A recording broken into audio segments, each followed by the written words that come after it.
ஸ்தோத்திரம் செலுத்துற ஆண்டவரே, எங்களை தாழ்த்துகிறோம். எங்கள் நடுவில் ஆண்டவர் பெரிய காரியங்களை ஆண்டவர் செய்யும்படி நாங்கள் நம்முடைய சமூகத்தில் விண்ணப்பம் செய்கிறோம். ஆண்டவரே ராஜா, என் தேவனே, எங்களை தாழ்த்துகிறோம். எங்கள் சிந்தையும் எங்கள் அறிவும் ஆண்டவரே உம்முடைய பார்வையில் குறைகிறதுதானே. நீரே பெரியவர் ஆண்டவரே. அப்பா, நாங்கள் விரும்புவதை விட, நாங்கள் சிந்திப்பதை விட எங்கள் தேவன் எங்களை அதிகமாய் நேசிக்கிறவர், எங்களுக்கு உதவி செய்கிற கர்த்தர் ஆண்டவரே. அப்பா, எங்களை கரப்பிடித்து நடத்துங்க. ஒரு தகப்பன் தன் பிள்ளையின் அருகில் நின்று கைப்பிடித்து நடத்துவது போலவும், தோள்களின் மேல் சுமப்பது போலவும் அன்றாட வாழ்வில் எங்களை ஆண்டவர் நடத்தி கொண்டு வருகிறபடி நாங்கள் ஸ்தோத்திரிக்கிறோம். தேவ கிருபையும் இரக்கமும் எங்கள் மேல் இருக்கட்டும். வரவேண்டிய எல்லா கர்த்தருடைய பிள்ளைகளையும் ஆண்டவர் கொண்டு வரும். ஒருவேளை மழை ஆண்டவரே, இந்த கால சூழ்நிலைகள் ஜனங்களுக்கு தடையாக இல்லாதபடி அதையும் தாண்டி ஜனங்கள் கர்த்தரை ஆராதிப்பதற்கு வரட்டும். ஆண்டவர், இந்த ஆராதனை முக்கிய ஆராதனையாக ஆண்டவர் இதை முக்கியமாய் கருதட்டும். பாடல்கள் ஆசிரியம், துதி ஆராதனை, வார்த்தைகளை ஆசிரியம், காணிக்கைகளை ஆசிரியம், அறிவு நேரங்களை ஆசிரியம், சின்ன பிள்ளை வசனத்தை ஆசீர்வதியும், கர்த்தருடைய பந்தி ஆசீர்வதியும். கதைகளெல்லாம் மாற்றுக்கப்பா. இந்த இடம் முழு தேவ பிரசன்னம் இருக்கட்டும்ப்பா. எங்களை காட்டும் இயேசு நாமத்தில் ஜெபிக்கிற நல்ல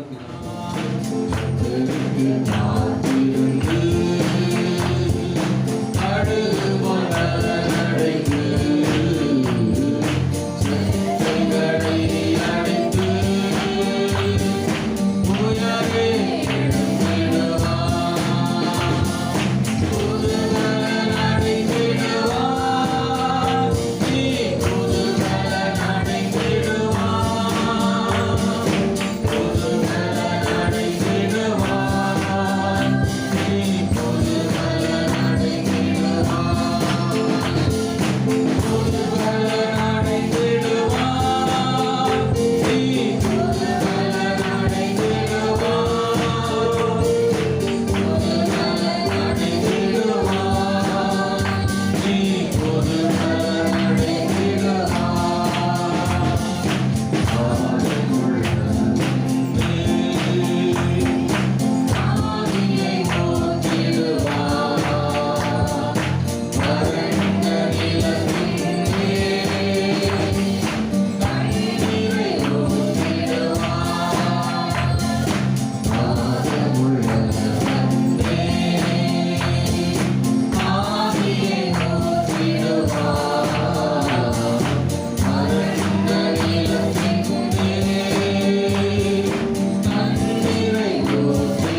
வறண்ட நிலங்களை மலைவிளையாக்கிடுவே, பாழான ஸ்தலங்களெல்லாம் வறண்மையாக்கிடுவே, பாழான ஸ்தலங்களெல்லாம் வறண்மையாக்கிடுவே.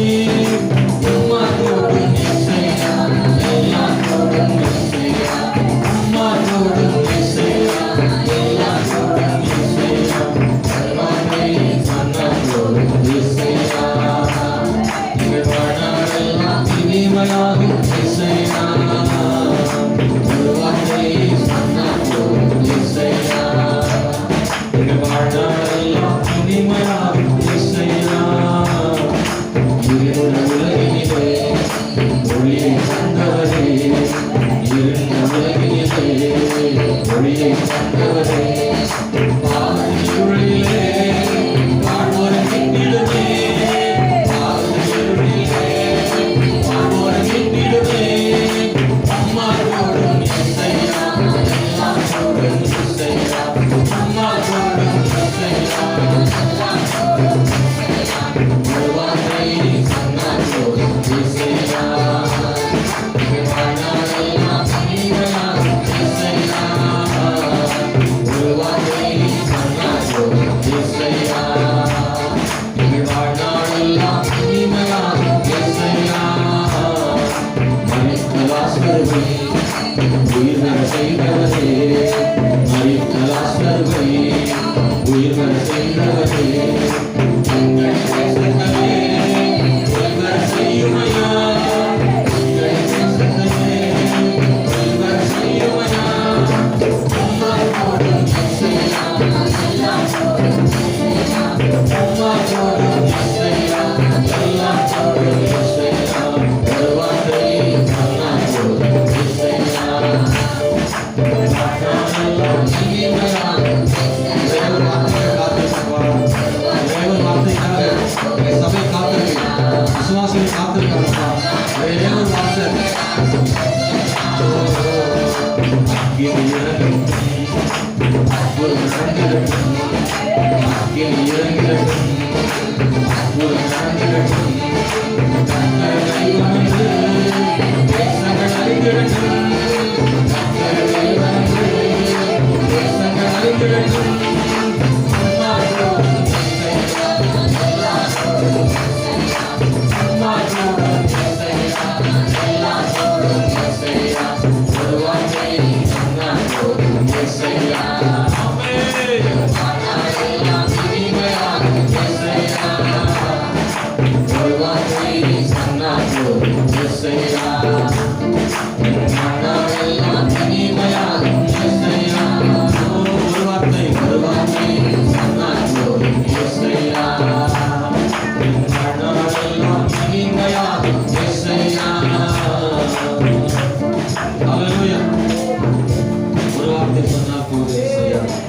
இந்த இருந்த உலகத்துல ஒளியை தந்தவரை, பாவத்தின் இருள் தனியில வாழ்வோரை மீட்டுடுங்க, அது உம்மால் கூடும் ஆண்டவரே. இந்த காலை ஆராதனை வேளையில நாம் அந்த வார்த்தைகளை சொல்லி அவரை துதிக்கிறோம். கர்த்தருடைய ஒரே ஒரு வார்த்தைக்காக நாங்கள் எதிர்பார்த்து காத்திருக்கிறோம் அப்பா. ஆண்டவரே, மரித்தோரை உயிரோடு எழுப்புகிற அந்த ஒரு வார்த்தை, குஷ்டரோகிகளை சுகமாக்கின அந்த ஒரு வார்த்தை, ஆண்டவரே கர்ப்பாடுள்ள ஸ்திரியை ஆண்டவரே சுகமாக்கின அந்த ஒரு வார்த்தை, உன் விசுவாசம் ரட்சித்தது என்று சொன்னீர் ஐயா.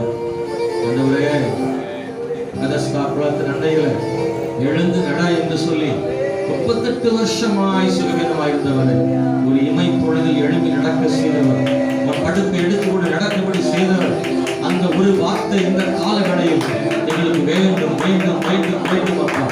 எங்க சபைக்கு ஒரு வார்த்தை வேணும், எங்க தேசத்துக்கு ஒரு வார்த்தை வேணும், எங்க குடும்பத்துக்கு எங்க பிள்ளைகளுக்கு ஒரு வார்த்தை வேணும். ஒரு வார்த்தைக்காக காத்திருக்கிறோம் ஆண்டவரே. ஸ்தோத்திரம் ஆண்டவரே. ஹல்லேலூயா.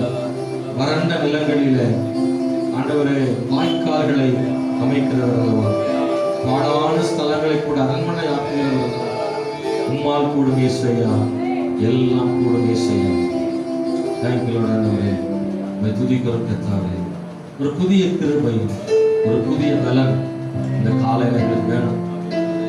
சரீர சோர்வுகள், மன சோர்வுகளை மாற்றுகிற தேவனுடைய பலன் இன்னைக்கு இந்த காலையில ஆண்டவர் தாரன்னு சொல்லி ஆடி கர்த்தரை துதிப்போமாக.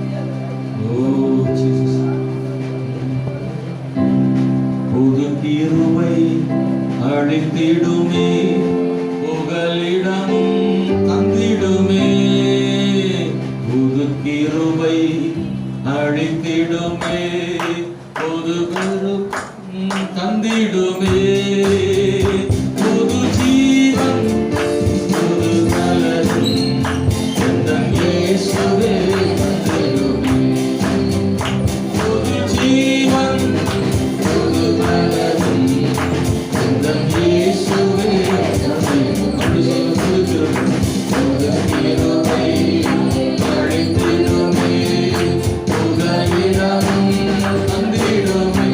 ஒரு ஜெபமா சொல்லுங்க.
வருஷங்களாக நான் உங்களுடைய அன்பை அறியாமல் போனேனே, உங்களுடைய அன்பை அறியாமல் போனேனே. கர்த்தரை அறிந்து கொள்ளும்படி தேவன் கிருபை செய்தீரே, கண்களை திறந்தீரே, கர்த்தரை காண்படியான கிருபைகளை தந்தீரப்பா. இயேசுவே மை துதிக்கிறோம் துதிக்கிறோம் துதிக்கிறோம் துதிக்கிறோம் ஆண்டவரே. ஹல்லேலூயா. இயேசுவே மை ஸ்தோத்திரிக்கிறோம் ஸ்தோத்திரிக்கிறோம் ஸ்தோத்திரிக்கிறோம் ஆண்டவரே. எங்கள் தேவனாகிய கர்த்தர். ஹல்லேலூயா. கிருபை தந்தவரே நன்றியோடு கூட நம்மை ஸ்தோத்திரிக்கிறோம் ஆண்டவரே. ஹல்லேலூயா. புது கிருபைகளை தருகிறவரே, புதிய கிருபைகளை தருகிறவரே, புதிய கிருபைகளை தருகிறவரே ஆண்டவரே. பரதேசியாக திரிந்தவரை பாசமாக தேடினரையா, இதுவரை காத்தவரை இன்னமும் நடத்துமே. இயேசு ரட்சகா, உம் சித்தம் செய்ய உம்மை போல மாற வல்லமை ஆண்டவரே. இயேசுவே. ஹல்லேலூயா ஹல்லேலூயா ஹல்லேலூயா ஹல்லேலூயா. உரபலதர மோஷந்தர துர மரிபலதர மலமோ வீதனக மோஷந்தனியா தீரமோ வீதனதரமா சந்தவேத்து கதற துதிங்க. அப்பாட்ட பேசுற மாதிரி பேசுங்க. தகப்படுங்க. நிச்சயமா நன்றி சொல்லுங்க, நன்றி சொல்லுங்க. ஆண்டவரே துதிக்கலையா சொல்லுங்க. அப்பத்தை தண்ணீரை கர்த்தர் நமக்கு தந்தாரே, தலைவங்கி மடிகளை பலன் தந்தாரே, கிருபை தந்தாரே. அவர் தாமே மன்னாவினால் போஷித்த தேவன் அவர். வானத்து மேகத்தை தந்தவர். ஹல்லேலூயா. கர்த்தர் மழையை தந்தவர். அதற்காக தேவனுக்கு ஸ்தோத்திரம் ஸ்தோத்திரம் ஸ்தோத்திரம். ஆமென். கண்மலை தண்ணீரை கொடுத்தாரே, தாகம் தீர்த்தாரே, அதற்காக தேவனுக்கு ஸ்தோத்திரம். போராட்டங்கள் மத்தியில கானானி புத்திரருக்கு எதிரான யுத்தத்தில் ஜெயம் கொடுத்தவர் அவர்தானே. ஆண்டவரே ஸ்தோத்திரம். ஹல்லேலூயா. ஜெயமளிக்கிறவர் ஜெயமளிக்கிறவர் ஜெயமளிக்கிறவர். ஹல்லேலூயா. எங்கள் தேவைகள் பெரிது, ஆனால் எங்கள் தேவன் அதை காட்டிலும் பெரியவர். எங்கள் தேவைகள் பெரிது, ஆனால் எங்கள் தேவன் அதை காட்டிலும் பெரியவர். ஹல்லேலூயா. தேவைகளை சந்திக்கிற ஆண்டவர் பெரியவர். தேவைகளை சந்திக்கிற ஆண்டவர் பெரியவர். தேவைகளை சந்திக்கிற ஆண்டவர் பெரியவர். ஓ ஷபமனதரமனமு ஷர்மனமு ரீகமோனியா தரதரபலமு ஷபலதரமனமு. ஹல்லேலூயா. ஓ நீ நல்லவர் ஆண்டவரே, மை ஸ்தோத்திரிக்கிறோம் ஆண்டவரே. ஹல்லேலூயா ஹல்லேலூயா. யெகோவா ஈரே, எனக்கெல்லாம் ஈரே ஆண்டவரே. யெகோவா ஈரே என்கிற நாமம் உடையவரே, ஸ்தோத்திரம் ஆண்டவரே. ஹல்லேலூயா. யெகோவா ஈரே கர்த்தருடைய பர்வதத்திலே பார்த்துக் கொள்ளப்படும் என்று எழுதப்பட்டிருக்கிறது. இந்த காலை வேளையிலே ஆராதனைக்கு வந்திருக்கிற சகோதர சகோதரி, ஆண்டவர் நம்முடைய வாழ்க்கையில் அற்புதம் செய்கிறவர் என்பதை விசுவாசிக்கிற அந்த விசுவாசத்தை ஆண்டவர் தருவாராக. ஆமென். தேவைகள் பெரிது, ஆனாலும் தேவைகளை காட்டில் கர்த்தர் பெரியவராய் இருக்கிறார் என்பதை நாம் விசுவாசிக்கிறோமே. இந்த காலையில் ஒருவேளை நீங்கள் தேவை மத்தியில் இங்கே வந்திருக்கலாம். நம்ம குடும்பத்துக்கு தேவை இருக்கு, நம்முடைய சபைக்கு ஒரு பெரிய தேவை இருக்கு, நம்ம தேவைகள் மத்தியில் தான் இருக்கிறோம். ஆனா நம்ம விசுவாசம் என்ன தெரியுமா? நம்முடைய ஆண்டவர் யெகோவா ஈரே, அது கர்த்தருடைய பர்வதத்திலே பார்த்துக் கொள்ளப்படும் என்று சொல்லப்பட்டிருக்கிறது. அவர் தேவைகளை சந்திக்கிறவர். ஈசாக்குக்காக ஒரு மாட்டுக்கிடாவை முள்ளில் சிக்கி இருக்க கண்டு எடுக்கும்படி தேவன் கிருபை செய்தார். அந்த இடத்துல பலி செலுத்துறதுக்கு ஒரு ஆட்டுக்குட்டியை தேவன் கொடுத்தார். அவன் நெருக்கடி நேரத்தில் அடுத்து என்ன செய்வதற்கு தெரியாத இடத்துல கர்த்தர் ஒரு அற்புதம் செய்வார். தேவைகளை சந்திக்கிற தேவன் அவர். தேவைகளை சந்திக்கிற தேவன் அவர். ஒரு தேவையை சந்திக்கவே முடியல, அடுத்த தேவை இன்னொரு வந்திருக்கிறது சொல்லி நினைக்கிற தேவனுடைய ஓ ஹல்லேலூயா. ஆமென். ஸ்தோத்திரம். இந்த தேவைகளையே சந்திப்பதற்கு போராடி கொண்டிருக்கிற இன்னொரு தேவை இருக்கிறது, இன்னொரு தேவை இருக்கிறது. சில நேரங்களில் பல தேவைகள் ஒன்று சேர்ந்து கொள்ளும் போது என்ன செய்வது தெரியாது. ஆனால் தேவைகளை சந்திக்கிற ஒரு ஆண்டவர் இருக்கிறார். தேவைகளை சந்திக்கிற ஆண்டவர். அந்த விசுவாசத்தை இந்த காலைவெளியில் அறிக்கை எடுக்கிறேன். அந்த விசுவாசத்தை இந்த காலைவெளியில் அறிக்கை எடுக்கிறேன்.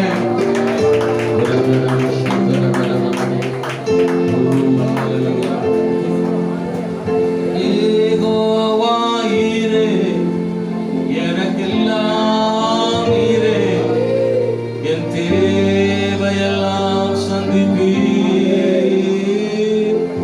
யெகோவா ஈரே, எனக்கெல்லாம் ஈரே, என் தேவையெல்லாம் சந்திப்பீர். கையை உயர்த்தி எழுதி சொல்ல போறோம். இருக்கிற இடத்துல ஆண்டவர் பார்த்து, ஆண்டவரே யெகோவா ஈரே, எனக்கெல்லாம் நீர் தான், எனக்கு எல்லாம் நீங்க தான் ஆண்டவரே.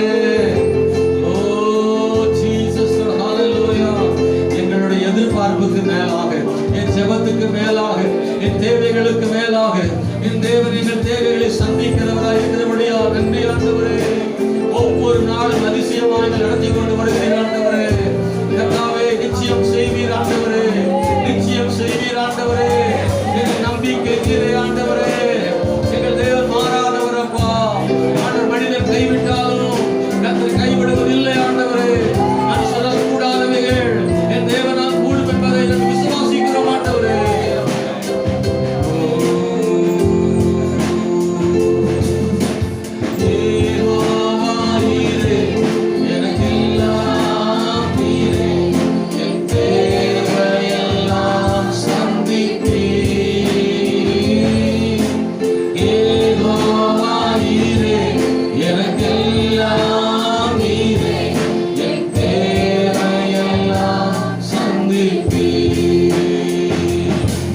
என் எதிர்பார்ப்புக்கு மேலாக செய்பவரே, என் ஜெபங்கள் அனைத்துக்கும் பதில் தருவீரே.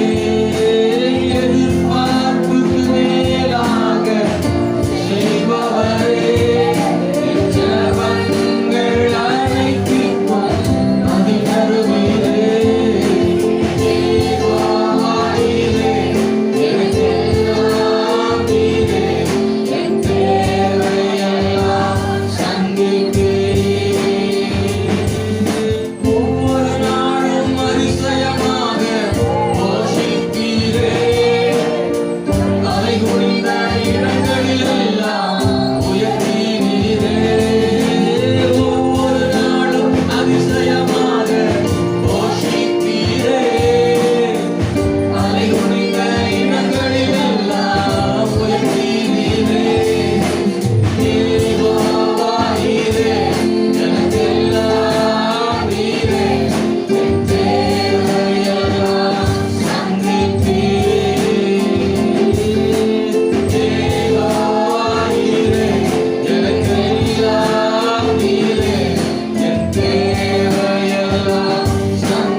துதிப்போமாக. தேவனை துதிக்கும் போதுதான் நமக்கு ஒரு பெரிய விடுதலை கிடைக்கும். அவரை துதிக்க ஒரு விடுதலை கண்டு நமக்கு தருவார் என்பதை விசுவாசிக்கிறோம். ஹல்லேலூயா.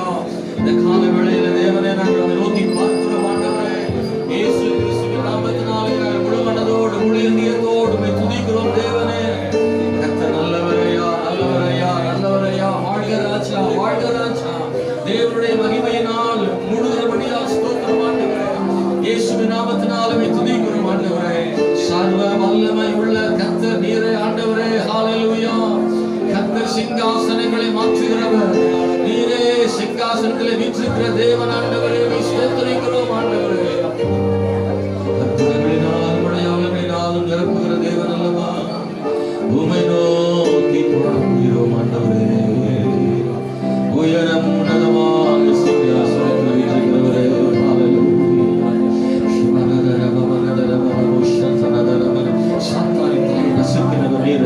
பிசாசு வல்லமைகளை எல்லாம் நிர்மூலமாக்கினவர் நீரே. ஜெயமெடுத்தவர் நீரே ஆண்டவரே. இயேசுவே, எங்களால் ஒன்றுமில்லை, கர்த்தரால் எல்லாம் கூடும் என்பதை விசுவாசிக்கிறோம் ஆண்டவரே. நன்றியோடு துதிக்கிறோம் ஆண்டவரே. ஹல்லேலூயா. நீரே நன்றி இயேசுவே. ஹல்லேலூயா, ஹல்லேலூயா.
எகிப்தில் இருந்த எங்களை ஆண்டவர் பிரித்தெடுத்து நமக்காக மாத்தினீங்கப்பா.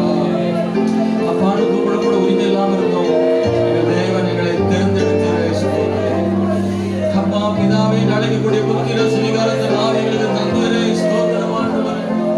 பாவத்தில் விளையாட சிக்கி தவித்தங்களை உங்க ஒரு சொட்டு ரத்தத்தினாலே பாவரை கழுவினரே. அந்த சிலுவையில் தொங்கினதான உடைய அன்பு பெரிது ஆண்டவரே. எல்லாவற்றுக்காக நன்றி. பாடல்களை புதிய ஆராதனைகளை ஆசீர்வதித்தவர் செய்தியையும் மீதி இருக்கிற எல்லா நிகழ்ச்சிகளையும் ஆசீர்வதி இயேசுவின் நாமத்தில் ஜெபிக்கிறோம் நல்ல பிதாவே, ஆமென். எசேக்கியேல் தீர்க்கதரிசி இஸ்ரேல் மக்களுக்கு கொடுத்த ஒரு தீர்க்க தரிசனம் வாக்குத்தத்தம். இஸ்ரேல் ஜனங்கள் அங்கே பாபிலோனிலே சிறையாக இருக்கிறார்கள். இஸ்ரேல் ஜனங்கள் செய்த பாவத்தினாலே அவர்கள் சிறையிருப்புக்குள் போனார்கள். ஏசாயா, எரேமியா போன்ற தீர்க்கதரிசிகள் இஸ்ரேல் மக்களை எச்சரித்தார்கள். நீங்கள் பாவத்தை விட்டு மனம் திரும்பாவிட்டால் நீங்கள் சிறையாக ஒப்புக் கொடுக்கப்படுவீர்கள், சிறைபிடிக்கப்படுவீர்கள், அந்நிய தேசத்திற்கு அடிமையாக கொண்டு போகப்படுவீர்கள். எனவே நீங்கள் மனம் திரும்புங்கள் என்று ஏசாயா, எரேமியா போன்ற தீர்க்கதரிசிகள் தீர்க்க தரிசனம் உரைத்தார்கள். ஆனால் இஸ்ரேல் ஜனங்கள் அதை கேட்கவில்லை. அவர்கள் தொடர்ந்து தேவனை கோபம் மூட்டி விக்கிரக ஆராதனை செய்து பாவத்தில் அவர்கள் பெருகினார்கள். எனவே இந்த இஸ்ரேல் ஜனங்கள் சிறையிருப்புக்குள்ளே போனதை நாம் வாசிக்கிறோம். இந்த எசேக்கியேல் என்ற வார்த்தைக்கு பெயர் தேவன் பலப்படுத்துகிறவர் என்று அர்த்தம். இந்த தீர்க்க தரிசனம் ஒரு மீட்பின் செய்தி. இந்த எசேக்கியேல் எங்கே இருந்து சொல்கிறான் என்றால், அவன் பாபிலோனிலே சிறையிருப்புக்குள்ளே இருக்கிற மக்களோடு சேர்ந்து அவன் இருக்கிறான். 722 வடக்கு ராஜ்யம் சிறையிருப்புக்குள்ளாக போகிறது. அதற்கு பிறகு 605 யூதா தேசம் 3 முறை சிறையிருப்புக்குள்ளானது. அதுல முதல்ல 605ஆம் ஆண்டு அவங்க சிறையிருப்புக்குள்ள போனாங்க. 597 இன்னொரு கூட்டம் சிறையிருப்புக்குள்ள போனாங்க. மூன்றாவது 586வது வருஷத்துல சிறையிருப்புக்குள்ள போறாங்க. ஸ்தோத்திரம். இந்த முதல் முறை போகும்போது தானியேல், சாத்ராக், காபேஷ் நேகோ இவங்க ஒரு வாலிபர்களாக ராஜகுமாரராக இஸ்ரேல் தேசத்துல கொஞ்சம் அந்தஸ்தில் இருப்பவர்களை அவர்கள் சிறைப்பிடித்து கொண்டு போனார்கள். இரண்டாவது கொஞ்சம் அதை விட குறைவாக இருக்கிற ஜனங்களை அவர்கள் அழைத்து கொண்டு போனார்கள். அந்த இரண்டாவது போகும்போது தான் எசேக்கியேல் சிறைப்பிடித்து கொண்டு போகப்படுகிறார். மூன்றாவது முற்றிலுமாக தேசம் அழிக்கப்பட்டு 586 இஸ்ரவேல் தேசம் இந்த எருசலேம் முழுவதும் தீக்கிரையாக்கப்பட்டு ஆலயம் இடிக்கப்பட்டு முழுவதும் ஒன்றுமில்லாமல் ஆக்கப்பட்டது. சில வயதானவர்கள் நடக்க இயலாத சிலரை மாத்திரம் விட்டு போய்விட்டார்கள். அந்த வயதானவர்களை ஆட்சி செய்ய கெதலியா என்கிற ஒருவனை ராஜாவாக அவர்கள் மாற்றிவிட்டு போனார். ஆகவே இந்த இஸ்ரேல் தேசம் முற்றிலுமாக அழிக்கப்பட்டு போனது. சிறையிருப்புக்குள்ளே போன எசேக்கியேல் தான் துவண்டு போய்விடாமல் கர்த்தருடைய வார்த்தைகளை அறிவிக்கிறார். நீங்கள் பாவத்து நிமித்தமாக சிறையிருப்புக்குள் வந்தீர்கள், ஆனால் மனம் திரும்பினால் மறுபடியும் சொந்த தேசத்திற்கு கர்த்தர் கொண்டு போவார். உங்களுக்கு மறுபடியும் தேசத்தை ஆண்டவர் தருவார். நீங்கள் மறுபடியும் ஆசீர்வதிக்கப்படுவீர்கள் என்று கர்த்தர் சொல்லுகிறார். ஆண்டவருடைய வார்த்தை என்ன சொல்லுகிறது? நான் உங்கள் பட்சத்தில் இருந்து, நான் உங்கள் பட்சத்தில் இருப்பேன். உங்கள் பட்சத்தில் என்றால் உங்களோடு இருப்பேன், உங்களுக்கு ஆதரவாக இருப்பேன், உங்களோடு கூட இருந்து உங்களை கண்ணோக்குவேன். இதுல 3 விஷயம் இருக்கு. ஒண்ணு, உங்கள் பட்சத்தில் இருப்பேன். ஆண்டவரே சொல்றாரு, நான் உன் கூட இருப்பேன். இஸ்ரவேல் ஜனமே, நீ மனம் திரும்பினால் நான் உன்னோடு கூட இருப்பேன், உன் பட்சத்தில் இருந்து நான் அற்புதங்களை செய்வேன். 2, கண்ணோக்கி பார்க்கிற தேவன் என்று சொல்றோம். ஆண்டவர் கண்ணோக்கி பார்க்கிற தேவன். ஆண்டவர் எகிப்தில் இஸ்ரவேல் ஜனங்களுடைய கண்ணீரை கண்டு அவருடைய கண்ணோக்கி பார்த்து அவருடைய கூக்குரலை கேட்டு மோசையை அனுப்பி விடுவித்தது போல இன்றைக்கு பாபிலோனிலும் நான் உங்களுக்கு ஒரு விடுதலை தருவேன் என்று ஆண்டவர் சொல்லி அவர்களுக்கு வாக்கு கொடுத்தார். 3வது சொல்றாரு, பண்படுத்தப்பட்டு விதைக்கப்படுவீர்கள் என்று சொல்றார். இந்த விதைக்கப்படுகிற அனுபவம் அப்படின்றது ஒரு புதுப்பிக்கப்படுகிற அனுபவமா இருக்கு. காரணம், இஸ்ரவேல் தேசம் அங்கே ஒன்றுமில்லாமல் வனாந்தரமாக்கப்பட்டு போனது, தீக்கிரையாக்கப்பட்டு போனது, உப்பு விதைக்கப்பட்டு விவசாயம் இல்லாமல் போனது. ஆனால் ஆண்டவர் சொல்றாரு, நீங்கள் பண்படுத்தப்பட்டு விதைக்கப்படுவீர்கள். மேலே சொல்லும் போது ஆண்டவர் சொல்றாரு, உங்கள் கனிகளை கொடுப்பீர்கள் சொல்றார். அப்படி கனி கொடுக்கணும்னா அங்கே மரம் வேணும், செடி வேணும். இஸ்ரவேலே, நீ பட்டு போனது போல இருக்கிறாய், நீ முழுவதும் பட்டு போயிருக்கிறாய். மறுபடியும் விதைக்கப்பட்டு வளர்ந்து மரமாகி பூ பூத்து காய் தந்து கனி கொடுப்பான்னு சொல்றார். அப்ப இஸ்ரவேலே நீ புதுப்பிக்கப்படுவாய். அதான் விதைக்கப்படுதல். அந்த அனுபவம் என்ன சொல்றதுன்னா, விதைக்கப்படுகிற அனுபவம் என்னது? புதுப்பிக்கப்படுகிற அனுபவம். ஒன்றுமில்லாமல் போன இஸ்ரவேல் மறுபடியும் ஒரு தேசமாக மாறும். திரும்பவும் உன்னை கட்டி எழுப்புவார் ஆண்டவர், உன்னை புதுப்பிப்பார் ஆண்டவர். ஒரு புது மனுஷனாக, புது மனுஷியாக, ஒரு புதிய தேசமாக உன்னை கர்த்தர் மாற்றுவார்னு ஒரு வாக்குத்தத்தத்தை ஆண்டவருக்கு கொடுக்கிறார் அல்லவா? அன்பானவர்களே, இஸ்ரவேலுக்கு கொடுக்கப்பட்ட வாக்குத்தத்தம் இஸ்ரவேலுக்கு மட்டுமல்ல, அது நமக்கும் சொந்தமானது. ஆமென், அல்லேலூயா. இன்னைக்கு இந்த காலையில் தேவனுடைய பிள்ளைகளை நீங்க விசுவாசித்தா நம்மையும் ஆண்டவர் நம்முடைய பட்சத்திலும் இருப்பார். நம்மையும் கர்த்தர் கண்ணோக்குவார். நம்மையும் புதிதாக ஆண்டவர் புதுப்பிக்கிற தேவனாக இருக்கிறார். நம்முடைய ஆண்டவர் ஒரு போதும் பொய் சொல்வதில்லை. கர்த்தர் நம்மையும் நம்முடைய குடும்பத்தையும் ஒரு புதுசா மாற்ற விரும்புகிறாரு. அல்லேலூயா. ஒரு புது குடும்பமாக, புது கிருபையோடு, காலையில பாடுங்கள புது கிருபை அளித்திடுவேன், புது ஜீவனை தந்திடுவேன் பாடுவேன். இந்த நாட்களில் கர்த்தர் ஒரு புதிய கிருபையும் புதிய ஜீவனையும் கொடுக்க ஆண்டவர் போதுமான தேவனாக இருக்கிறார். இன்னொரு வார்த்தை நான் சொல்ல விரும்புறேன். கர்த்தர் உங்கள் பட்சத்தில் இருக்கிறார் அப்படின்ற வார்த்தை நமக்கு எவ்வளவு சந்தோஷமா இருக்கு. ஆனா தேவன் சொல்றாரு, கர்த்தர் உன் பட்சத்தில் இருக்கணும்னா நீ அவர் பட்சத்தில் என்ன செய்யணும்? இருக்கணும். அது ரொம்ப முக்கியமான விஷயமா இருக்கு. ஆண்டவர் நம்முடைய பட்சத்தில் இருக்க அவருக்கு ஆசை, அல்லது அவர் ஆயத்தமா இருக்கிறார். ஆனா அதுக்கு முன்னாடி ஆண்டவர் கேட்கிறாரு, நீ என் பட்சத்தில் இருப்பாயா? அதான் அவருடைய கேள்வி. இஸ்ரவேலே, நான் உன் பட்சத்துல இருந்து உன்னை விடுவிக்கவும், உன்னை கண்ணோக்கவும், உன்னை காப்பாற்றவும், உன்னை புதிதாக மாற்றவும் நான் ஆயத்தமா இருக்கிறேன். நீ என் பட்சத்தில் இருக்க விரும்புகிறாயா? வேதத்தில் வாசிக்கிற போது 2 நாளாகும் புஸ்தகத்துல 15வது அதிகாரம் 2வது வசனத்தில் வாசிக்கும் போது அங்கு ஆண்டவருடைய வார்த்தை இப்படி சொல்லியிருக்கிறது. 2 நாளாகமும் 15ஆம் அதிகாரம் 2வது வசனத்தில், அவன் வெளியே ஆசாவுக்கு எதிர்கொண்டு போய் அவனை நோக்கி, ஆசாரே, யூதா பென்யமீன் கோத்திரங்களின் சகல மனுஷரே, கேளுங்கள். நீங்கள் கர்த்தரோடு இருந்தால் அவர் உங்களோடு இருப்பார். நீங்கள் அவரை தேடினால் உங்களுக்கு வெளிப்படுவார். அவரை விட்டீர்களாகில் அவர் உங்களை விட்டு விடுவார். இந்த வசனத்துல நான் உங்களுக்கு வலியுறுத்தி சொல்ல விரும்புகிற ஒரு வார்த்தை என்னன்னா, நீங்கள் கர்த்தரோடு இருந்தால் அவர் உங்களோடு இருப்பார். இதைத்தான் நான் அப்படி சொல்றேன். நீங்கள் கர்த்தர் பட்சத்தில் இருந்தால் கர்த்தர் உங்கள் பட்சத்தில் இருப்பார். நீங்க அவர் கூட இருந்தா, நீங்க அவருக்கு ஆதரவா இருந்தா அவர் உங்களுக்கு ஆதரவா இருப்பார். நாம அவருக்காக ஒரு படி எடுத்து வச்சா அவருக்கு நமக்கு 4 படி 5 படி எடுத்து வச்சு வருவார். அல்லேலூயா. நாம் அவருக்காக முன் வருவோமானால் நமக்காக அவர் முன் வருவார். இன்னொரு வசனம் சொல்லுது, என்னை மறுதலிக்கிறவனை நானும் மறுதலிப்பேன்னு ஒரு இடத்துல ஆண்டவர் சொல்றார். அப்ப ஆண்டவர் பக்கம் நம்ம இருந்தா அவர் நம்ம பக்கம் தான் நிற்பார். எந்த மனுஷன் கர்த்தர் பட்சத்தில் இருக்கிறானோ அவனுடைய பட்சத்தில் கர்த்தர் இருப்பார் என்று வேதம் சொல்கிறது. இந்த கால வேளையில இன்னைக்கு நாம் ஆயத்தமா? அவர் பட்சத்தில் இருக்க நாம் ஆயத்தமா? அதுதான் இன்னைக்கு கேள்வி முன்பாக வைக்கப்படுகிறது. நான் திரும்பவும் சொல்லுகிறேன், அவர் நம் பட்சத்தில் இருந்து நம்மை கண்ணோக்கி பார்த்து நம்மை புதுப்பிப்பதற்கு அவர் ஆயத்தமாக இருக்கிறார். இன்னைக்கு நாம் அவர் பட்சத்தில் இல்லாததுனால அவர் நம்ம பட்சத்தில் இல்லாமல் போவதற்கு வாய்ப்புகள் இருக்கிறது. இல்லாவிட்டால் ஆமென், நாம் அவர் பட்சத்தில் இருந்தால், அவர் அருகில் இருந்தால், அவர் கூட இருந்தால் அவர் நம் பட்சத்தில் இருப்பார். முக்கியமான விஷயம் என்னன்னா, எப்போ அவர் பட்சத்தில் இருக்கணும்னு சொன்னா, நெருக்கடியான காலங்களில் அவர் பட்சத்தில் நாம் நிற்க வேண்டும். ஏனென்றால் நெருக்கடியான காலங்களில் தான் பலர் அவர் பட்சத்தில் இல்லாமல் போய்விடுகிறார்கள். நெருக்கடியான நேரங்களில் தான் அவர் பட்சத்தில் இருக்க மக்கள் தயங்குகிறார்கள்.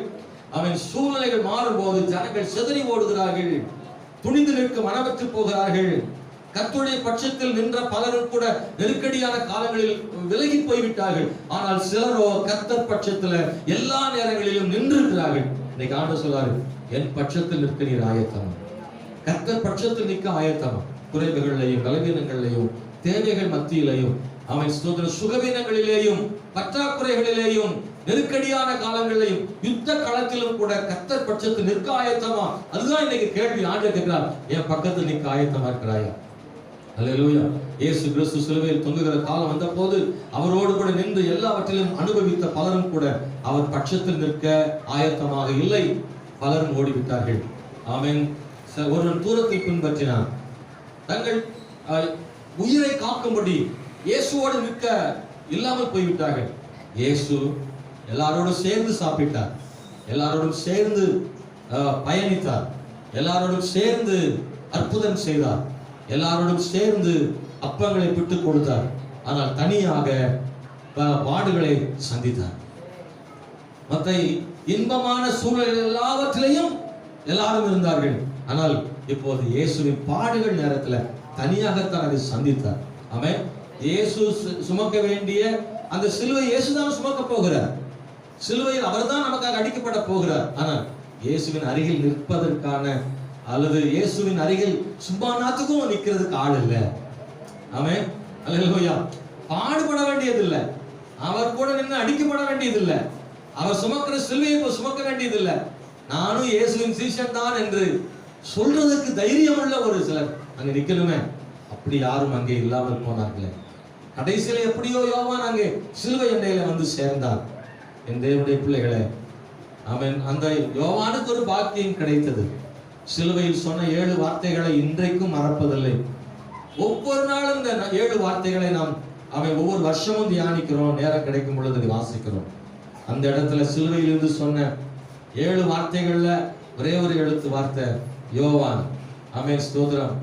இதோ உன் தாய் என்று சொல்லப்பட்டிருக்கிற அந்த சிலுவையிலிருந்து யோவான் பேரை சொல்றதுக்கான ஒரு பாக்கியத்தை யோவான் பெற்றுக்கொள்ள காரணம் அவன் போராட்டங்கள் மத்தியில் கர்த்தர் பட்சத்தில்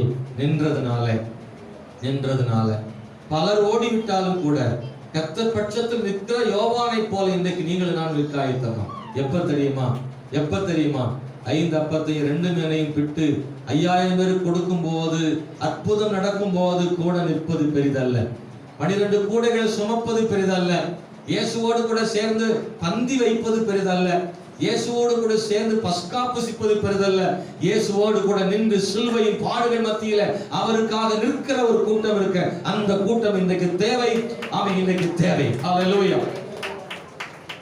இந்த காலைவேளை தேவனுடைய பிள்ளைகளை, நாம் கர்த்தர் பட்சத்தில் நிற்க ஆயத்தமா? அது ஒரு முக்கியமான கேள்வி. வேதத்திலே சில வசனங்களை உங்களோடு பகிர்ந்து கொள்ள விரும்புகிறேன். 2 நாளாகும் புஸ்தகத்தில் 15ஆம் அதிகாரத்தில் நான் ஏற்கனவே சொன்னபடி, நீங்கள் கர்த்தரோடு இருந்தால் அவர் உங்களோடு இருப்பார் என்று வாசித்த வசனத்தின்படி இஸ்ரவேல் ஜனங்களுக்கு தீர்க்கதரிசி அசரியா என்பவன் கொடுத்த வார்த்தை அது. நீங்க கர்த்தரோடு இருக்க ஆயத்தமா? எப்பெல்லாம் நீங்க அவர் கூட நிக்கிறீங்களோ அப்பெல்லாம் உங்களுக்கு அவர் நிற்பார். அதான் தீர்க்கதரிசி சொல்றார். நீங்க கவனித்து பார்த்தீங்கன்னா, ஆசா என்கிற ராஜா அவன் செம்மையான ஒரு ராஜா. யூதாவில 3வது ராஜா. யெரொபெயாமின் மகன் அபியாவின் மகன் ஆசா. இவனுடைய பிள்ளை தான் யோசபாத். ரொம்ப சிறந்த ராஜா இல்ல? யோசபாத் ரொம்ப அருமையான ராஜா. தேவனுக்காக பல அற்புதமான காரியங்களை தேசத்தில் செய்தான். யோசபாத்தினுடைய தகப்பன் தான் இந்த ஆசா. அபியாவின் மகன் தான் இந்த ஆசா. இந்த ஆசா 3வது ராஜா யூதாவில. இவன் தேவனுக்காக செம்மையான வாழ்ந்த ஒரு ராஜா. ஆண்டவருக்காக தன்னுடைய வாழ்க்கையில பெரிய சாதனைகளை படைத்தான். இந்த ஆசாவின் வாழ்வில் பெரிய அற்புதத்தை ஆண்டவர் செய்தார். ஆசா கர்த்தர் பட்சத்தில் நின்றபடினாலே கர்த்தர் ஆசாவின் பட்சத்தில் ஆண்டவர் நின்றார். ஆசா வாழ்க்கையில் ஒரு பெரிய யுத்தம் ஏற்பட்டது. அவனுக்கு விரோதமாக எத்தியோப்பியர்கள் சேர்ந்து திரள் கூட்டமான ஜனங்கள் யுத்த களத்தில் வந்த போது, எத்தியோப்பியனாகிய சேரா என்கிற ஒரு ராஜா அவனுக்கு விரோதமாக 10 லட்சம் போர் வீரர்களோடு கூட யுத்தத்துக்கு வந்த போது அவன் சொன்ன ஒரு வார்த்தை முக்கியமானது. கர்த்தாவே, பலமுள்ளவனுக்காகிலும் பலனற்றவனுக்காகிலும் உதவி செய்கிறது உனக்கு லேசான காரியம். எங்கள் தேவனாகிய கர்த்தாவே, எங்களுக்கு துணை நில்லும். பாருங்க, துணைக்கு கேட்கிற ஆண்டவரே. துணைனா என் பட்சத்தில் நில்லும். ஆண்டவரே, என் பட்சத்தில் நிற்க வேண்டும் என்று அவன் செபித்தான். அவன் பட்சத்தில் கர்த்தர் வந்தார். ஏன் தெரியுமா? அவன் அவர் பட்சத்தில் நின்றபடினாலே கர்த்தர் ஆசாவின் பட்சத்தில் துணைக்கு நின்றார். அவன் கர்த்தர் பட்சத்தில் ஆசா நின்றதுனால ஆசாவின் பட்சத்தில் கர்த்தர் நின்றார். ஒரு பெரிய வெற்றியை ஆண்டவர் கொடுத்தார். அவன் அவர்கள் சத்துருக்களை துரத்தினார்கள். எத்தியோப்பியர்கள் திரும்ப பலம் கொள்ளாதபடிக்கு முறிந்து விழுந்தார்கள். கர்த்தருக்கும் அவருடைய சேனைக்கு முன்பாக நொறுங்கி போனார்கள். அவர்கள் மிகுதியாக கொள்ளையடித்து அவர்கள் திருப்பி கொண்டு வந்தார்கள் என்பதை வேதத்தில் வாசிக்கிறோம். இதை வாசிக்கிற போது ஆசா கர்த்தர் பட்சத்தில் நின்றதுனால கர்த்தர் அவன் பட்சத்தில் இருந்தாரே. எந்த வகையில் ஆசா கர்த்தர் பட்சத்தில் இருந்தார்? 4 விஷயங்கள். 1, கர்த்தரின் பார்வைக்கு செம்மையானதை செய்தார். இதை குறித்து 1 ராஜாக்கள் புஸ்தகம் 15ஆம் அதிகாரத்தில் வாசிக்க முடியும். நான் வசனங்கள் எல்லாம் எடுத்து வாசித்தால் நேரமாகும் என்பதனால நான் வசனங்களை சொல்லிவிட்டே போகிறேன். நீங்க எழுதி கொள்ளலாம், வீடுகளில் போய் நீங்கள் அதை வாசித்து தெரிந்து கொள்ளலாம். அங்கே வாசிக்கிறோம், ஆசா கர்த்தருடைய பார்வைக்கு செம்மையானதை செய்தான் என்று வேதத்தில் வாசிக்கிறோம். 2, தேசத்தை சுத்திகரித்தான். தேசம் கர்த்தருக்கு முன்பாக பரிசுத்தமாக இருக்கணும்னு ஒரு அக்கறை அவனுக்கு இருந்துச்சு. யெரொபெயாம் என்கிற ராஜா தேசத்தை கெடுத்து போட்டிருந்தான். பிள்ளைகளை தீக்கடக்க பண்ணினார்கள். விக்கிரகத்தால் தேசம் நிறைந்திருந்தது. பலவிதமான வழிபாடுகள் தேசத்தில் பெருகி இருந்தது. இந்த ஆசா என்கிற ராஜா வந்த போது தேசம் பாழாய் கிடக்கிறதை கண்டு அதெல்லாம் சீர்படுத்தினான். விக்கிரக தோப்புகளை எல்லாம் எடுத்து போட்டு அவன் தேசத்தை பரிசுத்தப்படுத்தினான். பலிபீடங்களை புதுப்பித்தான். ஜனங்களுக்கு தேவனுடைய வார்த்தைகளை கொடுத்தான். ஜனங்கள் கர்த்தருக்காக வாழும்படி அவர்களை ஊக்கப்படுத்தினான். இது எல்லாவற்றையும் இந்த ராஜா செய்து தேசத்தை சுத்தமாக்கினான் என்பதை நாம் வேதத்தில் வாசிக்கிறோம் அன்பானவர்களே. அது மாத்திரமல்ல, இன்னொரு படி மேலே போய் தேசத்தை சுத்திகரித்து விட்டான். அரண்மனையை சுத்திகரிக்க வேண்டுமே. அரண்மனைக்குள்ளே ஆசாவின் தாய் இருக்கிறாள். அவர் ராஜாத்தியாக இருக்கிறாள். தகப்பன் இல்லாத இடத்தில் தன் தாய் ராஜாத்தியாக இருக்கிறாள். இவன் ராஜாவாக இருந்தாலும் ராஜாதி ஸ்தானத்தை தாய் எடுத்துக்கொண்டார். தாய் ராஜாதி ஸ்தானத்தில் இருக்கிறாள். ஆனால் தாயோ அவள் விக்கிரகம் செய்து அரண்மனைக்குள்ளேயே விக்கிரகம் வைத்திருக்கிறாள். தேசமெல்லாம் சுத்திகரித்து, தேசத்தை சுத்திகரித்து ஆசாவுக்கு அரண்மனை சுத்திகரிக்க வேண்டிய இடத்துல தன் தாயே அப்படி செய்கிறாளே, என்ன செய்ய என்று நினைத்த போது நீங்கள் படித்து பாருங்கள் அன்பானவர்களே. 14ஆம் அதிகாரத்துல ஸ்தோத்திரம், ஆமென், அவன் செய்த காரியம் தன் தாயை ராஜாத்தியாக இராதபடி தள்ளிவிட்டான். 13ஆம் வசனம் சொல்கிறது, தன் தாய் ராஜாத்தியாக இராதபடி தள்ளிவிட்டான். எல்லாரும் செய்தாங்க, கண்டித்தான். தன் தாய் தானே. சில அப்படி நினைப்பாங்க, அவர்கள் யாரோ செய்தால் தண்டிக்கிறவர்கள், தன் வீட்டில் செய்கிறவர்களை தண்டிக்க மாட்டார்கள், அதை கண்டுகொள்ள மாட்டார்கள். ஆனால் ஆசா ராஜா அப்படி இல்லை. தேசத்தின் ஜனங்கள் மனம் திரும்ப வேண்டுமானால் என் தாயும் மனம் திரும்ப வேண்டும் என்று விரும்பினான். தேசத்தில் ஆங்காங்க இருக்கிறதான அங்க விக்கிரகங்களை எடுத்து தூர எரிந்து போட்டுவிட்டு தேசத்தை மட்டுமல்ல அரண்மனையும் சுத்திகரித்தான். ஆமென். கையை உயர்த்திகள் அல்லேலூயா சொல்றீங்களா? கர்த்தர் பட்சத்தில் இருக்கிற ஆசா இதையெல்லாம் செய்தான். கர்த்தர் பட்சத்தில் இருக்கிறவன் இப்படி செய்தால் தான் இருக்க முடியும். சுத்திகரிப்புடையவனாக இருந்தார். 4வதாக ஆலயத்தை சுத்திகரித்தார். ஆலயத்தை சீர்படுத்தினார். ஆலயத்துக்குள்ளே பரிசுத்தத்தை உண்டாக்கினார். தேவனுடைய ஆலயத்துக்குள்ளே அவன் பலிகளை, அவன் ஸ்தோத்திரம் காணிக்கைகளை, வேத வசனங்களை போதிக்கிறதில் பல காரியத்தில் ஆசா ஆலயத்தை சுத்திகரித்தார். தேவன் வாசம் பண்ணுகிற அந்த ஆலயம் பரிசுத்தமாக இருக்க வேண்டுமே, அங்கே தேவனுடைய வார்த்தை இருக்க வேண்டுமே, இவர்கள் எல்லாவற்றையும் ஆசா கணக்கில் கொண்டு அவன் அப்படி செய்ததனால கர்த்தர் அவனுக்கு இளைப்பாறுதலை கட்டளையிட்டார்.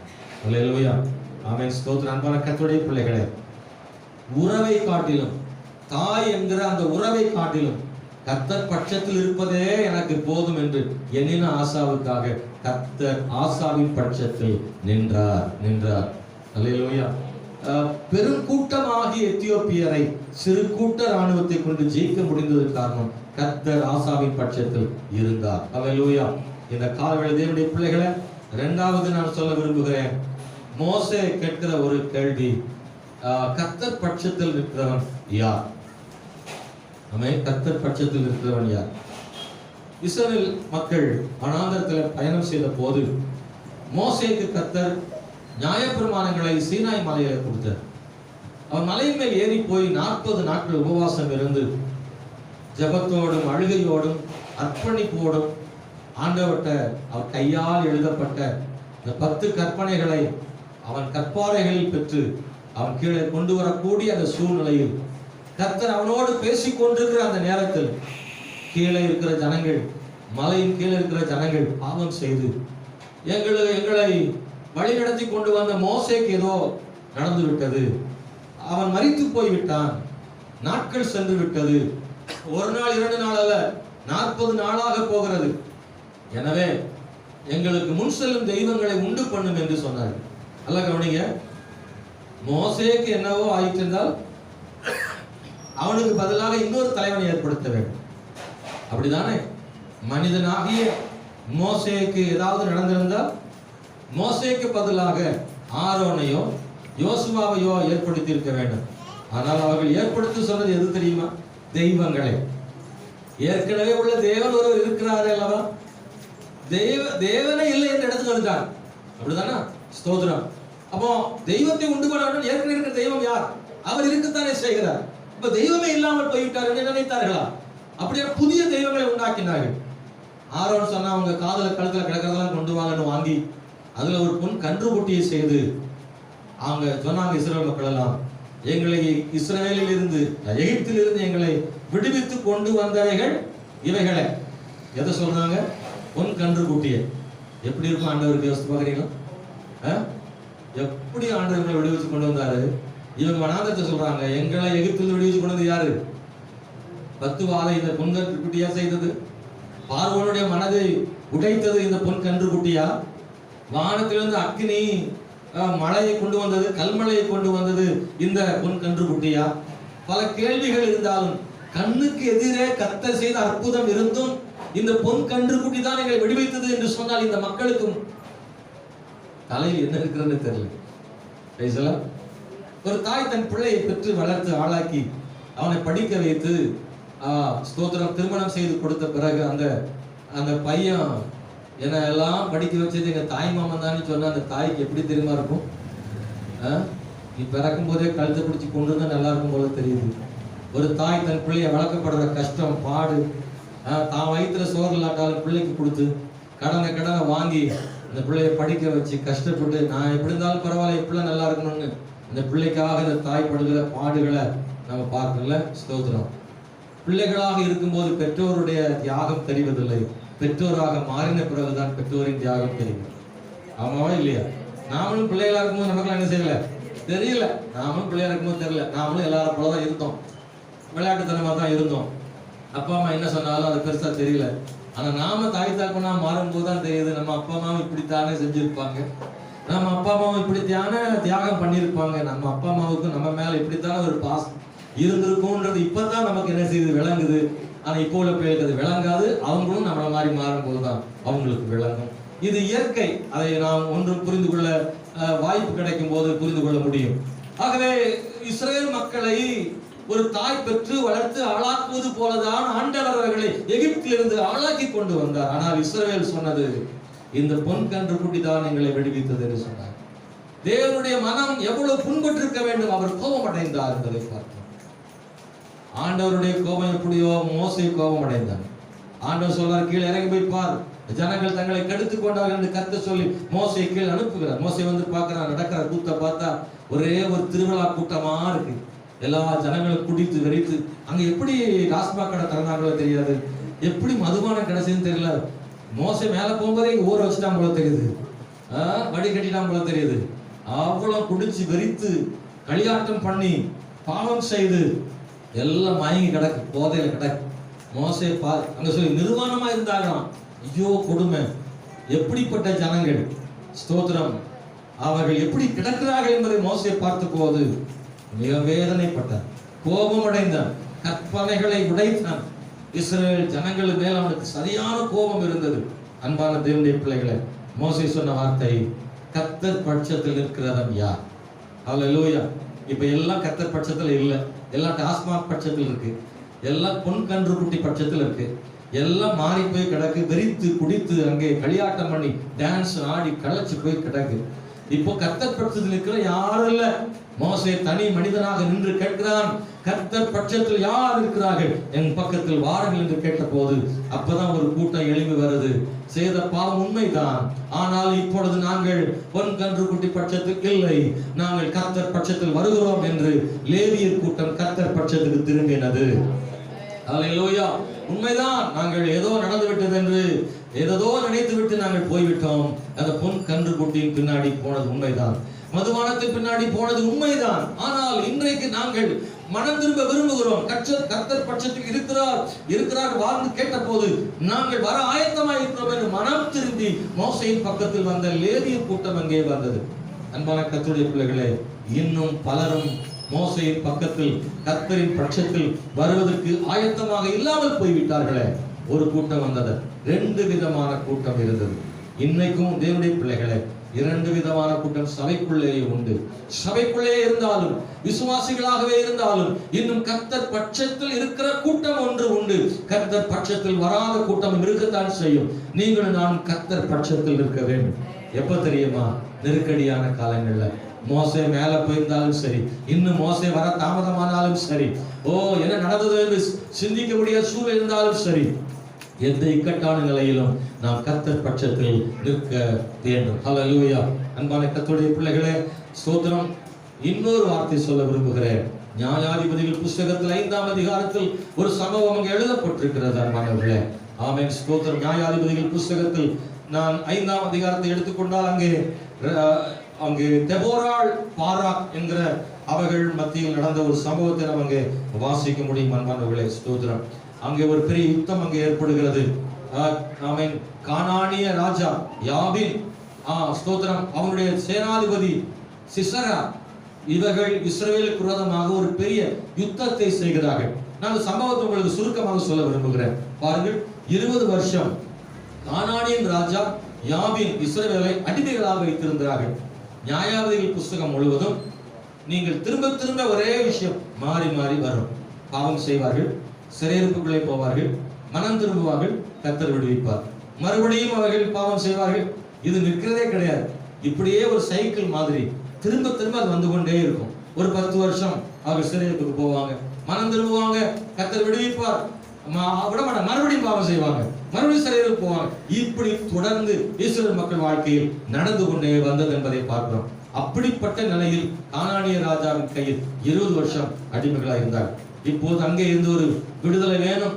நியாயாதிபதியாக தெபோராள் எழுந்த போது, ஸ்தோத்திரம், அங்கே பாராக்கை பார்த்து, நீ இஸ்ரவேலை அழைத்துக் கொண்டு யுத்தத்துக்கு போ, கர்த்தர் நமக்கு பெரிய வெற்றியை கொடுப்பார் என்று தெபோராள் எழும்பி அங்கே சொல்லுகிறாள். பாராக் சொல்லுகிறான், நீ வராமல் போவதில்லை என்று அவன் சொல்கிறான். இப்படிப்பட்ட சூழ்நிலையில தெபோராளும் பாராக்கும் சேர்ந்து யுத்தத்துக்கு போகிறார்கள்.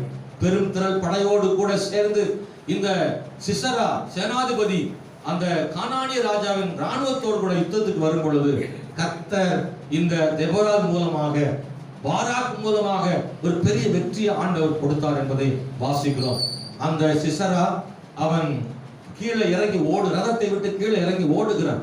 ஓடி போய் எப்படியாக பிழைத்துக் கொள்ளலாம் என்று ஓடும் போது அங்கே யாகேலின் கூடாரம் ஒன்று அங்கே இருக்கிறது. சிசரா நினைக்கிறான், யாகேலா, அந்த யாகேல் கேனியருடைய வம்சத்தை சார்ந்தது. ஆகவே இந்த யாபீனுக்கும் சிசராவுக்கும் நெருக்கமான சமாதானம் உள்ள ஒரு குடும்பம் தான் யாகேலின் குடும்பம். நினைச்சிருப்பான், நல்ல வேலை தப்பிச்சு வந்துட்டோம், நமக்கு சாதகமான ஒரு குடும்பத்திற்கு வந்துட்டோம், ஆகவே யாகேல் நம்மளை காப்பாத்திடுவான்னு சொல்லி வீட்டுக்குள்ள போய் சொல்றான், யாகேல, நான் இங்க வந்திருக்கிறேன், யாரும் வந்தாங்கன்னா இல்லைன்னு சொல்லி அந்த வீட்டுக்குள்ள போய் படுத்துக்கொண்டான். யாகேலும் சரி ஒரு போர்வையால் அவனை மூடி விட்டு தண்ணி எது வேணுமான்னு கேட்டார். தண்ணி கேட்கிறான், தண்ணி இல்ல, அவனுக்கு பாலையே தருகிறேன்னு சொல்லி பால் துருத்தி எடுத்து அவன் கையில கொடுத்து அவனை குடிக்க வச்சு மறுபடியும் மூடி விட்டார். ஒரு காரியம் செய்தால் கூடார ஆணி ஒன்றை எடுத்து ஒரு சுத்தியலும் எடுத்து அந்த போர்வைக்குள்ளே நெத்தியில் வைத்து ஒரே அடி அடித்தால் அவன் செத்து போனான். யாகேல்கள்லாம் ஒரு அலையில சொல்லுங்க, என்ன யாகேல்கள்லாம் ஒரு அலையில சொல்லுங்கன்னா சத்துருக்களை ஜெயிக்கிற யாகேல். ஸ்தோத்திரம். தெபோராள், ஆமென், ஸ்தோத்திரம். இன்னைக்கெல்லாம் அப்படி அடிக்க வேண்டாம், இன்னைக்கு அப்படி அடிக்க முடியாது. ஆனா பழைய பாட்டு காலத்தில் யுத்தத்தில் அப்படி ஒரு வெற்றி கிடைத்தது. ஸ்தோத்திரம். அது யுத்த காலம் அது. ஆகவே சேனைகளின் கர்த்தர் தெபோராளோடும் யாகேலோடும் பாராக்கோடும் கர்த்தர் இருந்து ஆண்டவர் அங்கே ஒரு பெரிய வெற்றியை கொடுத்தார். ஆமென், ஹல்லேலூயா. தெபோராளுக்காக கர்த்தருக்கு ஸ்தோத்திரம். பெண்கள் பலசாலிகள் தானே, ஹல்லேலூயா. இருக்கு உள்ள, ஆனா வெளியே காமிக்கிறது இல்ல. தைரியம்லாம் உள்ள இருக்கு, ஆனா வெளியில காமிக்கிறது இல்ல. இந்த யுத்தத்தில் வெற்றிக்கான காரணம் பலர் இருந்தாலும் மிக முக்கியமான காரணம் யாருன்னா தெபோராளும் யாகேலும். அங்கேயே சொல்லியிருக்கு, தெபோராளே சொல்றா, வெற்றி உன் கையில் அல்ல பாராக்கே, ஒரு ஸ்திரீயின் கையினால் வெற்றி கிடைக்கும் என்று சொல்லப்பட்டிருக்கு. அன்பானவர்களே, சிசரா அங்கே உள்ளே மரித்து ரப்பிட்டார். சுத்தியில பிடிச்சி கூடாராணியை பிடிச்சி அடிக்கிறாள். தெம்பு பள்ளியை கண்டா பயந்து ஓடுற கூட்டத்துல, கரப்பாம்பூச்சியை கண்டா பதறி ஓடுற கூட்டத்துல இந்த சுத்தியில வச்சு அடிச்சு நொறுக்கிட்டா பாருங்க. சில்பாச்சுனா போச்சு. நல்லா கவனிங்க. நெத்தி அடிக்கிற சைடுல போயிட்டு எரிச்சிருவான். கரெக்டா வச்சு செய்தா, அடிச்சு அடியில செத்துட்டா. பாராக் தெபோராள் இவனை தேடி வர்றாங்க. உள்ளே வாங்க, உள்ளே வாங்க, நீங்க தேடுறான காமிக்கிறேன்னு சொல்லி அங்கே சிசராவை காண்பித்தால் செத்து கிடந்த ஒரு பெரிய ஜெயத்தை ஆண்டவர் கொடுத்தார் தேவனுடைய பிள்ளைகளை. அங்கே வசனம் சொல்கிறது, நியாயாதிபதிகள் புஸ்தகத்தில் 5ஆம் அதிகாரத்தில் 23ஆம் வசனம் சொல்கிறது, மேரோசை சபியுங்கள், அதன் குடிகளை சபிக்கவே சபியுங்கள் என்று கர்த்தருடைய தூதனானவர் சொல்கிறார். அவைகள் கர்த்தர் பட்சத்தில் துணை நிற்க வரவில்லை. அழகவனிங்க, கர்த்தர் பக்கம் பட்சத்தில் துணை நிற்க வராத மேரோஸ் சபிக்கப்பட்டது. கீழே வாசிக்கிறோம், ஆமென். பராக்கிரமசாலிகளுக்கு விரோதமாய் அவர்கள் கர்த்தர் பட்சத்தில் துணை நிற்க வரவில்லையே. ஸ்திரீகளுக்குள்ளே கேனியனான ஏபேரின் மனைவியாகிய யாகேல் ஆசீர்வதிக்கப்பட்டவள். அவள் கூடாரத்தில் வாசமாயிருக்கிற ஸ்திரீகளுக்குள்ளே அவள் ஆசீர்வதிக்கப்பட்டவளே. தண்ணீர் கேட்டான், பாலை கொடுத்தாள், ராஜாக்களின் கிண்ணியில வெண்ணெய் கொண்டு வந்து கொடுத்தாள். இதெல்லாம் சொல்லிட்டு அவள் மூலமாக ஒரு பெரிய ஜெயம் கிடைத்தது. இதை கவனிக்கிற சகோதர சகோதரி, 2 கூட்டத்தை இங்க சொல்லி, ஒன்னு சபிக்கப்பட்ட ஒரு கூட்டம் மேரோஸ், ஆனால் ஆசீர்வதிக்கப்பட்ட ஒரு கூட்டம் யாகேல். 2 குழு. காரணம், கர்த்தர் பட்சத்தில் துணை நிற்க வராத மேரோஸ் சபிக்கப்பட்டது. ஆனா யுத்தத்துல தேவ பிள்ளைகளுக்காக, தேவனுக்காக, ஆண்டவருக்காக, இஸ்ரவேலுக்கு தேவன் கொடுக்க போகிற வெற்றிக்கு பாடுபடுகிற இந்த யாகேல் என்கிற ஒரு கூட்டம் இருக்குல்ல, இந்த யாகேல போல இருக்கிற ஒரு கூட்டம், தெபோராள், ஸ்தோத்திரம், பாராக், இவங்கள மாதிரி ஒரு கூட்டம் இருக்குல்ல, இந்த கூட்டம் தான் கர்த்தர் பட்சத்தில் நின்ற கூட்டம். எனவே யாகேல் ஸ்திரீகளுக்குள்ள ஆசீர்வதிக்கப்பட்டவளாக இருந்தார். கையை தட்ட முடிஞ்சா தட்டி கத்துற, துதிக்க முடிஞ்சா துதிங்க. ஹalleluya. யாகேல் கர்த்தர் பட்சத்தில் நின்றதுனால அவள் ஆசீர்வதிக்கப்பட்டவள். இன்னொன்னு கவனிங்க, இந்த சிசரா ஓடி வருகிறான் தப்பி பிழைக்க. சேனாதிபதி, எதிரி சேனாதிபதி தப்பி பிழைக்க ஓடி வர்றான். யாகேல் கூடார வாசல்ல இருந்து அவனை வரவேற்கிறார். பாருங்க, இவன் யாருன்னா இவங்க குடும்பத்துக்கு அவன் குடும்பத்துக்கு உறவு இருக்கு. ஸ்தோத்திரம். அவன் மனசுல ஓடுது. இப்போ ஒண்ணு, சிசரா பட்சத்தில் இருப்பதா, கர்த்தர் பட்சத்தில் இருப்பதா? எத்தனை கால வருஷ பழக்கம். ஆமென். ஸ்தோத்திரம். வேதத்துல வாசிக்கிற போது அவங்களுக்கு ஒரு பெரிய சமாதானம் 17ல இருக்கு. 4:17ல பாருங்க, சிசரா கால்நடையாக கேனியனான ஏபேரின் மனைவி யாகேலுடைய கூடாரத்திற்கு ஓடி வந்தான். அப்பொழுது யாபீன் என்னும் ஆத்சோரின் ராஜாவுக்கும் கேனியனான ஏபேரின் வீட்டுக்கும் சமாதானம் உண்டாயிருந்தது. கேனியர்களுக்கும் யாபீனுக்கும் அந்த ராஜாவுக்கும் சமாதானம் இருக்கு. ரொம்ப வருஷ பழக்கம் இருக்கு. ரொம்ப வருஷ பழக்கத்துல சிசராவை போர்வையால மூடி அவன் சொன்ன மாதிரி பாதுகாக்கிறதா, சிசராவின் பட்சத்தில் நிற்கிறதா, இல்லனா தேவ ஜனமா நின்னு எதிரிகளை வீழ்த்தி கர்த்தர் பட்சத்திலிருந்து இஸ்ரவேலுக்கு வெற்றியை தேடி தருவதா? என்ன செய்யறது? சிசரா பக்கம் மட்டும் சார்ந்தான நிறைய பணம் கிடைக்கும், உறவு தொடர்ந்து நீடிக்கும்.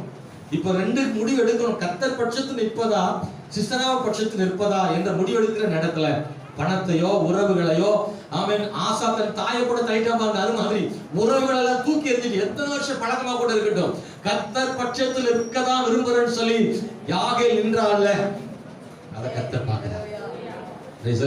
உறவா, தாய் மாமனா, தாயா, பிள்ளையா, இதெல்லாம் நினைச்சு பார்க்கும்போது ஃபர்ஸ்ட் இடம் யாருக்கு? முதல் இடம் யாருக்கு? கர்த்தருக்கு. கர்த்தர் பட்சத்தில் இருக்கிற ஒரு மனிதனாக இருக்கணும். ஹalleluya. தேவனுக்கு விரோதமா இருக்கிற யாரா இருந்தாலும் அந்த உறவை காட்டிலும் தேவனுடைய உறவை மேன்மையாக எண்ணுகிற ஒரு யாகேல போல நிக்கிறதுக்கு ஆண்டவர் நமக்கு கிருபை தருவாராக. ஸ்தோத்திரம். அன்பான கர்த்தருடைய பிள்ளைகளே, இந்த கால வேளையில கர்த்தர் பட்சத்திலா அல்லது யாபீன் சிசரா பட்சத்திலா என்ற இடத்துல முடிவெடுக்க வேண்டிய இடத்துல இருக்கிறோம். 4, தாவீதின் பட்சத்தில் இருக்கிறவன் எவன்? தாவீதின் பட்சத்தில் இருக்கிறவன் எவன்? அப்சலோம் தாவீதுக்கு விரோதமாக நிற்கிறார். அவன் எதிரி நிற்கிறான். தாவீதின் படை தளபதி யோவாப் தாவீதுக்காக யுத்தங்களை நடத்துகிறார். யோவாப், அபிசாய், இவங்க எல்லாம் சகோதரர்கள். அமாசா, இவங்க எல்லாரும் சகோதரர்களாக இருந்து யுத்தம் செய்யறாங்க. யுத்தத்துல அப்சலோம் அங்கே மடிந்து போனான். தாவீதுக்கு விரோதமான யுத்தத்துல தாவீதின் மகனாகி அப்சலோம் மடிந்து போனான். யோவாப் சொல்றான், இங்கே யோவாபின் பட்சத்தில், தாவீதின் பட்சத்தில் இருக்கிறவன் யார்? அவர்கள் என்னை பின்தொடர்கள் என்று சொல்லித்தான் யோவாப் அங்கே புறப்பட்டு போகிறான். அன்பானவர்களே, அப்சலோம் தாவீதின் குமாரனாக இருந்தாலும் இப்ப தேவை தாவீதின் பட்சத்தில் நிற்கிற ஒரு கூட்டம் தேவை. ஹல்லேலூயா. இன்னைக்கு நம்முடைய வாழ்க்கையில கர்த்தர் பட்சத்தில் நிற்கிற ஒரு இடத்துக்கு நம்ம வந்துருவோமா? தாவீதின் பட்சத்தில் இருக்கிற ஆள் தேவை. அவன் மக்களின் தலைவனுடைய பட்சத்தில், தேவ பிள்ளைகள் பட்சத்தில் இருக்கிற ஆள் தேவை. ஸ்தோத்திரம். இன்னைக்கு மோசையின் பட்சத்தில் இருக்க ஆள் தேவை. ஊழியக்காரருடைய பட்சத்துல ஜனங்கள் நிக்கணும். நமக்கும் இன்னைக்கு சபையில நெருக்கடியான நேரம் வருது. நெருக்கடியான நேரத்தில் யார் பட்சத்தில் நிக்க போறோம்? சில நேரங்கள் நெருக்கடி வரும்போது சிலர் தப்பிக்க பார்ப்பாங்க. கழுவுற மீன்லையும் நழுவுற மீனா சிலர் இருப்பாங்க. பிரச்சனை வரும்போது ஆளை காணாம போயிடுவாங்க. ஸ்தோத்திரம். அல்லேலூயா. போராட்டம் பிரச்சனை வரும்போது நல்லா இருக்கும்போது நல்லா தான் இருப்பாங்க. ஏற்கனவே சொன்ன மாதிரி சீசக்கல மாதிரி நெருக்கடின்னு வந்துச்சுன்னா ஓட பார்ப்பாங்க. ஸ்தோத்திரம். அல்லேலூயா. கிராம ஒளிகளுக்கெல்லாம் போகும்போது பிரச்சனை வந்துச்சுன்னா ஆள் எங்கேயாவது ஒரு கூடாத்துல ஒளிஞ்சுக்கிடுவாங்க. போய் ஆளை காணாம போயிடும். பாஸ்டர்னு தனியாக விட்டு போயிடும் ஆளை.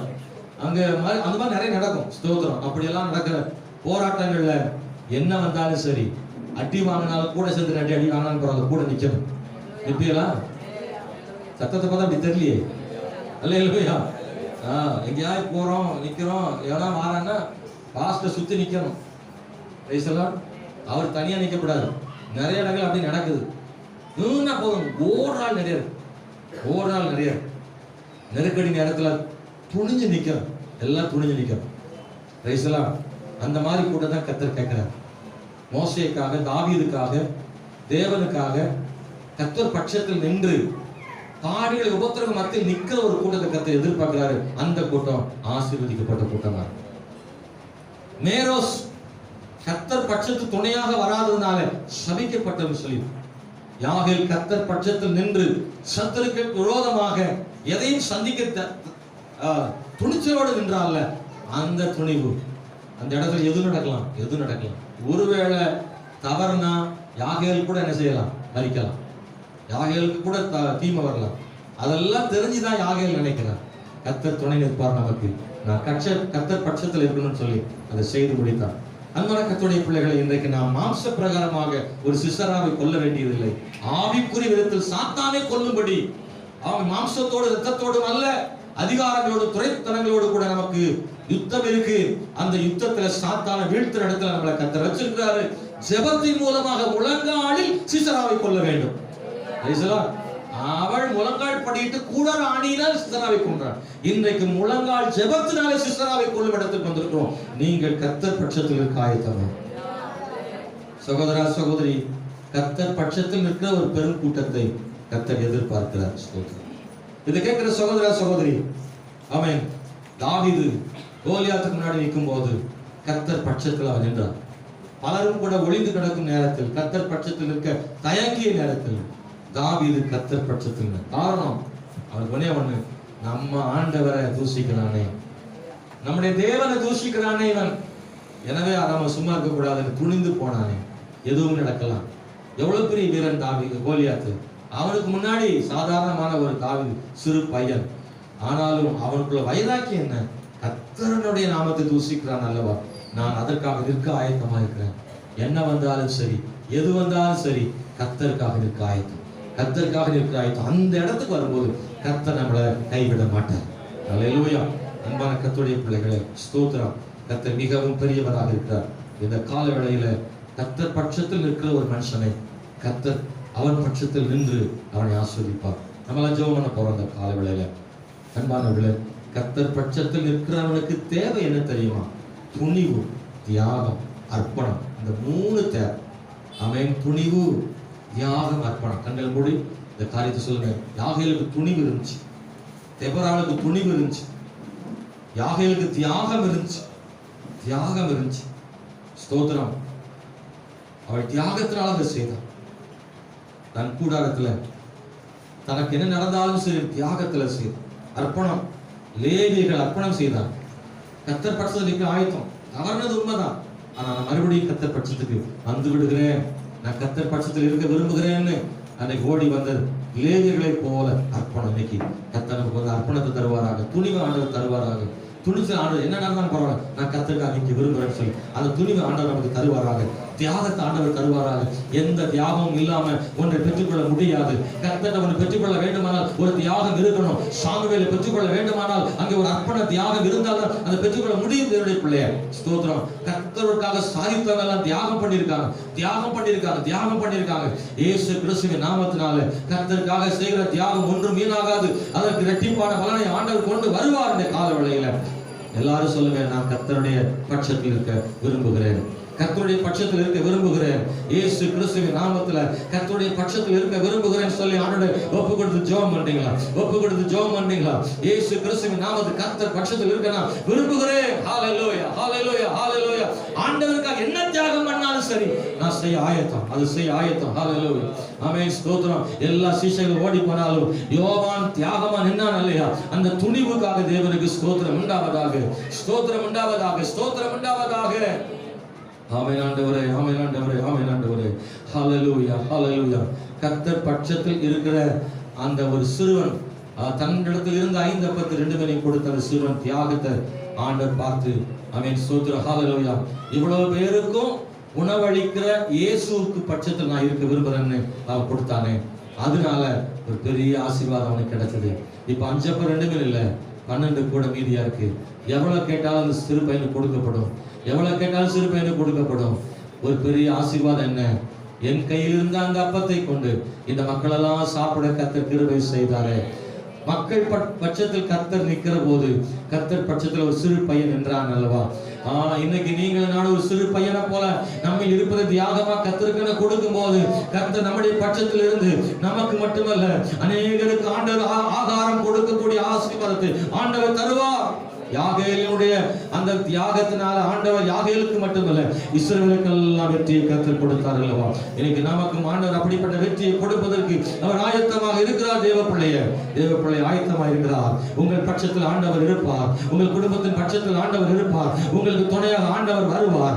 துணையாக நின்ற கர்த்தருடைய பிள்ளைகளுக்கு துணையாக அவர் வருவார். நீங்கள் ஒரு அடி எடுத்து வைக்கும்போது உங்களுக்காக பல அடிகள் எடுத்து வைத்து வர ஆண்டவர் போதுமானவராக இருக்கிறார். உங்களுக்கு கர்த்தர் முன்வர போதுமானவராக இருக்கிறார். நீங்க முன்வந்தால் கர்த்தர் செய்வார். கர்த்தருக்காக, கர்த்தர் சபைக்காக, கர்த்தருடைய ராஜ்யத்துக்காக ஆமென் நிற்கிற மக்கள் தேவை. சபைக்கு நெருக்கடி வரும்போது ஓடுற ஆள் உண்டு. ஆனா சபைக்காக நிற்கிற மக்கள் இருக்காங்க. என்ன வந்தாலும் சபைக்காக நிற்பேன், கர்த்தருடைய ராஜ்யத்துக்காக நிற்பேன். ஆமென் ஸ்தோத்திரம். கர்த்தருடைய ஊழியத்துக்காக நிற்பேன் சொல்ற மக்களுக்கு தேவன் கிருபை தருவார். ஓ ஹalleluya. கிருபை. இயேசுவின் நாமத்தினாலே கை உயர்த்தி ஜெபம் பண்ண போறோம். உங்களுக்காக ஜெபம் பண்ண விரும்புறேன். அன்புள்ள பிதாவே, இந்த நாட்களை ஒப்பு கொடுத்து கரம் உயர்த்தி ஜெபிக்கிறவருடைய பிள்ளைகளை ஆசீர்வதியும். ஆமென். கர்த்தர் பட்சத்தில் நிற்கிற ஒருவனுக்காக கர்த்தர் பட்சத்தில் நிற்பார். அவனுடைய பட்சத்தில் கர்த்தர் நிற்பார் என்று விசுவாசிக்கிறோம். ஆசாவுக்காக சொல்லப்பட்ட தீர்க்கதரிசன வார்த்தையின்படி நீங்கள் அவரோடு இருந்தால் அவர் உங்களோடு இருப்பார் என்று சொல்லப்பட்டபடி நீங்களுடைய பிள்ளைகளோடு இருப்பீராக, குடும்பத்தோடு இருப்பீராக, தேவைகளை சந்திப்பீராக. ஆண்டவரே, நாங்கள் எப்போதும் உம்முடைய பட்சத்தில் இருக்க விரும்புகிறோம். ஆண்டவரே, ஸ்தோத்திரம் செலுத்துறோம். ஆண்டவரே, மகிழ்ச்சியான நேரத்தில் மட்டுமல்ல, நெருக்கடியான காலத்தில் கர்த்தர் பட்சத்துல கர்த்தர் கூட நிற்க விரும்புகிறோம். ஆண்டவரே, கர்த்தருக்காக நிற்க விரும்புகிறோம். ஆண்டவரே, ஆமென். கரத்தில் எடுத்து பயன்படுத்தும் ஆசீர்வதியும். இயேசுவின் நாமத்தில் ஜெபிக்கிறோம் நல்ல பிதாவே. ஆமென்.